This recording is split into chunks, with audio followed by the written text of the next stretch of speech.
Kasus dugaan korupsi di Pertamina tidak hanya cukup dengan meminta maaf, saudara. Ada permufakatan jahat di kasus ini. Lalu bagaimana menuntaskan korupsi impor bahan bakar minyak yang menyeret sejumlah pejabat di Pertamina? Kami membahasnya bersama dengan Gunardi Ridwan selaku peneliti Fitra dan juga anggota Komisi 12 DPR, Mulyadi yang telah bergabung bersama kami di Kompas Petang. Salam sehat semuanya. Saya ke Mas Gunardi selaku peneliti Fitra. Anda telah melihat ini ada penyampaian permintaan maaf dari Dirut Pertamina sendiri. Menurut Anda selain minta maaf, apa yang harus dilakukan oleh Pertamina? Ya, pertama dengan adanya kasus ini ya, ini bisa menjadi momentum perbaikan ya terkait sistem dan tata kelola migas di Indonesia ya. Apalagi kita tahu ya bahwasannya kasus ini sebenarnya kan juga pernah terjadi ya. Artinya kasus tata kelola migas ini juga pernah terjadi di tahun-tahun sebelumnya. Di mana juga bahkan pemerintah pernah membentuk tim reformasi tata kelola migas ya, yang mana memberikan beberapa rekomendasi untuk tata kelola migas tersebut. Tetapi nampaknya di tahun ini ya, khususnya di 2025, temuan Kejagung menurut saya perlu kita apresiasi ya. Ini merupakan langkah yang menurut kami luar biasa gitu ya. Di mana tadi ya Kejagung memaparkan ya bahwasanya ada dugaan korupsi ya dalam hal ini soal bagaimana Pertamina, khususnya anak perusahaan Pertamina gitu ya, melakukan sebuah markup atau potensi melakukan penyalahgunaan gitu ya, sehingga tadi ya menimbulkan kerugian negara.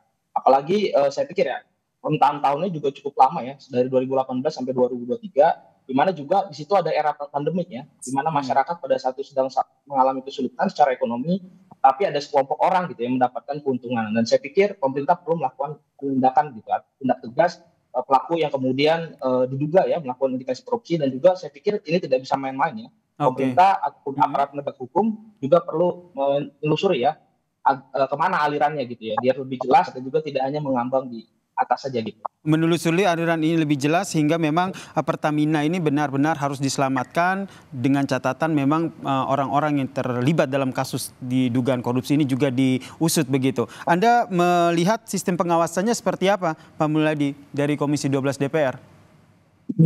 Ya, sebetulnya memang persoalan yang menjadi kasus hukum ini tentu merupakan sesuatu yang mengejutkan kita ya. Walaupun selama ini banyak pihak yang mengatakan adanya mafia migas dan lain sebagainya. Oleh karena itu saya merasa sudah sewajarnya Dirut Pertamina menyampaikan permohonan maaf. Walaupun periode kasus hukum yang terjadi adalah pada periode sebelumnya, sebelum Pak Simon menjadi Dirut ya. Maka dari itu saya sepakat, kami di Komisi 12 tentu sama seperti yang disampaikan oleh Pak Gunardi tadi, Pak Gunardi dari Fitra. Tentu ini kita jadikan sebagai sebuah momentum untuk melakukan perbaikan. Kami ingin mengetahui dari mekanisme mana yang terjadi titik kelemahan dalam tata kelola migas ini. Ini yang harus kita pastikan.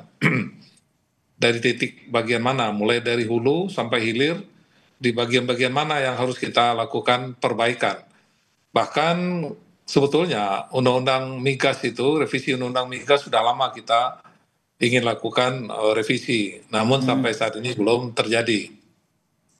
Maka dari itu pada kesempatan ini salah satu yang memang yang cukup mendesak adalah kita juga harus melakukan revisi undang-undang migas, termasuk sejauh mana peran dari SKK migas ya. Dulu kan sebetulnya bukan SKK, dulu ada namanya BP migas, tapi setelah itu dibatalkan oleh MK kan, dibentuklah SKK. Maka dari itu kita harus lakukan perumusan yang lebih cermat, kita bikin semacam institusi atau badan baru yang betul-betul bisa mengcover atau menutup celah-celah yang selama ini mungkin bisa dimanfaatkan oleh pihak-pihak tertentu. Oke, adanya badan baru untuk bisa mengusut kasus ini. Dari Fitra sendiri? Bukan badan baru, maksud saya di dalam undang migas tentu nanti kita bikin, kita rumus ulang, kita lakukan rumus ulang ya. Apakah nanti bentuknya akan tetap SKK atau badan lain, itu kan soal lain. Oke. Namun kebutuhan terhadap revisi Undang-Undang Migas saya rasa sudah menjadi sebuah kebutuhan saya rasa. Kebutuhan akan revisi Undang-Undang Migas ini jadi salah satu upaya untuk Dan begitu juga terkait mhm. dengan peran BPH Migas. Sebetulnya kan BPH Migas adalah lembaga yang melakukan pengawasan dalam penyaluran BBM.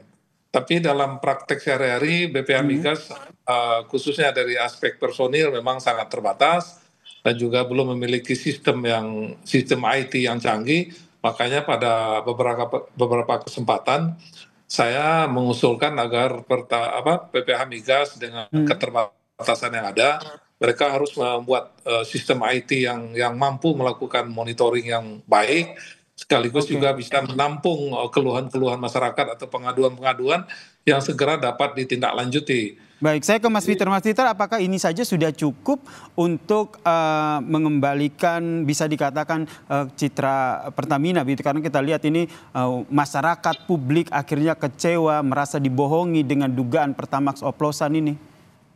Oh ya, sebetulnya ini kan dengan kejadian ini memang sebuah pukulan berat ya bagi Pertamina, sehingga Pertamina perlu kembali meyakinkan masyarakat, memperbaiki citra, karena permasalahan ini sudah sangat viral di masyarakat, dan kami Komisi 12 juga tentu memahami persepsi yang timbul di publik. Baik, Pak Maka dari Mulyadi. itu kami berusaha juga untuk terus mengamati dan mengetahui persoalan-persoalan yang terjadi selama ini apa saja yang titik lemahnya, itu yang sebetulnya ingin kita ketahui. Kalau Saya kita sudah tahu saya betul, ke itu Mas kita akan Gunardi dulu, melakukan. Pak Mulyadi. Saya ke Mas Gunardi. Anda melihatnya seperti apa? Adanya pengawasan, kemudian tadi ada revisi Undang-Undang SKK Migas, kemudian sejumlah hal lah yang tadi dilakukan. Tapi menurut Anda sebagai peneliti Fitra, langkah awal yang harus dilakukan apa sehingga benar-benar kekecewaan publik dengan adanya dugaan ditipu oleh adanya Pertamax oplosan ini bisa redam? Ya, tentu ini menjadi PR yang sangat besar ya, karena mengembalikan kepercayaan masyarakat yang jelas yang sudah ini ya dengan sadar gitu, dengan baik hati, kemudian menggunakan bahan bakar non subsidi itu kan suatu hal yang besar gitu ya. Apalagi tadi ya kita lihat di berita awal bahwa kesannya teman-teman LBH dan Celios melakukan posko pengaduan ya, terhadap masyarakat yang kemudian dirugikan atas hal itu. Nah, saya juga sebagai pemakai Pertamax juga cukup kecewa gitu ya terhadap dugaan ini, sehingga maka yang paling penting tadi ya, bagaimana ada rumusan gitu ya, transparansi dan akuntabilitas soal ini ya rantai pasok gitu ya migas di Indonesia. Tadi saya sepakat juga dengan Pak Mulyadi tentunya gitu ya. Tentu perlu juga ada sebuah sistem gitu ya agar pengawasan itu tidak hanya dilakukan dengan SKK migas saja. Tadi kan sudah disampaikan ya bahwasanya BPH migas itu punya keterbatasan tadi sudah disampaikan. Nah, terus bagaimana melibatkan tadi ya partisipasi masyarakat ini menjadi penting ya agar tadi tidak ada lagi praktik yang terjadi Tidak seperti ada ini lagi ya. praktik Bahkan dugaan korupsi yang ya terjadi di betul. Pertamina. Bahkan Kalau kita lihat Mas menurut Gunardi, IITS sendiri pun kan bahkan menurut IITS sendiri pun ya bahwasannya itu juga mereport ya bahwasannya nilai atau skor transparansi kita tuh rendah gitu ya. Bahkan banyak data-data perdagangan minyak yang masih belum terbuka oleh publik. Nah, ini menjadi PR gitu ya. Makanya ini tentu menjadi hal PR yang besar gitu, tetapi bagaimana caranya pemerintah bisa mengembalikan kepercayaan masyarakat gitu ya, bagi masyarakat yang pengguna Pertamax ini yang tentu perlu dilakukan secara serius gitu ya. Makanya mengembalikan pengawasannya kepercayaan tentu tidak masyarakat cukup. ini yang harus benar-benar dilakukan oleh pemerintah karena sebenarnya Pertamina ini kan kalau kita lihat merupakan salah satu perusahaan besar yang punya peran strategis dalam tata kelola energi begitu. Saya ke Pak Mulyadi. Kalau kita lihat laporan yang dari LBH ini saya catat ada sekitar 546 aduan. Salah satu yang mereka inginkan adalah bentuk tim independen untuk mengusut kasus ini. DPR ikut mendorong hal tersebut atau punya tanggapan lain? Ya, sebetulnya kan sekarang kan persoalan ini sudah ditangani oleh aparat hukum, oleh Kejaksaan Agung. Tentu kita beri apresiasi kepada Kejaksaan Agung yang telah melakukan mengusut kasus ini. Namun demikian kita juga berharap apa yang dilakukan oleh Mahkamah Agung tentu betul-betul harus tuntas ya. Tidak hanya sampai pada pelaksana, juga harus dikejar sampai intelektual dadernya. Intelektual dadernya. Jadi maka dari itu kami menginginkan dengan kejadian ini Pertamina tentu lebih akan merubah paradigmanya ya. Nah, misalnya paradigma yang lebih terbuka, kemudian tidak anti kritik, yang kemudian juga terutama dalam pengadaan BBM dan pengadaan crude, jangan sampai ada kecurigaan dari masyarakat pemainnya ya itu saja. Itu yang selama ini mungkin disebut oleh berbagai pihak mafia migas ya. Maka dari itu peluang-peluang atau pola-pola pengadaan crude dan BBM itu harus lebih terbuka dan lebih bisa diikuti oleh berbagai pihak sehingga Pertamina bisa menganut atau menerapkan prinsip-prinsip transparansi. Apalagi pada saat ini kecurigaan masyarakat ini sudah semakin mendalam. Ini tentu sebuah tantangan besar bagi Pertamina untuk mengalihkan citranya. Betul, ini tantangan besar ya buat Pertamina untuk membalikan citranya. Terakhir saya ke Mas Gunardi, konkretnya apa nih dorongan yang harus yang didorong oleh Fitra sehingga betul-betul Pertamina ini harus diselamatkan, di sisi lain orang-orang yang memanfaatkan Pertamina dalam melakukan dugaan korupsi di dalam Pertamina ini juga terus diusut tuntas?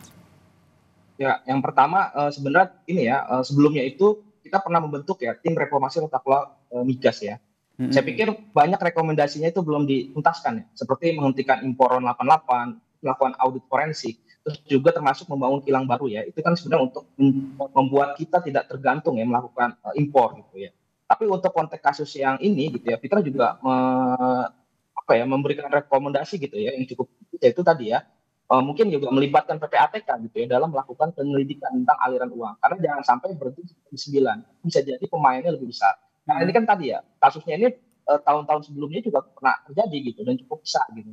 Nah ini seringkali tidak jelas gitu arahnya, makanya oleh sebab itu ini di awal tadi dibuka, bahkan tidak hanya oleh saya, oleh Pak Mulyadi juga tentang ini momentum perbaikan. Maka kalau tidak dilakukan dengan serius, ini kemudian akan terjadi lagi gitu ya. Makanya tadi ya, bagaimana pemerintah bisa menjalankan rekomendasi tim tadi yang sebelumnya itu menjadi barometer gitu. Seberapa seriusnya pemerintah ingin membenahi gitu tata kelola migas kita. Gitu. Baik, ini yang kita nantikan bersama, seberapa serius pemerintah akhirnya memperbaiki tata kelola migas, momentum baik untuk memperbaiki, karena kita tahu bahwa Pertamina ini merupakan perusahaan besar yang memiliki peran strategis dalam tata kelola migas di tanah air.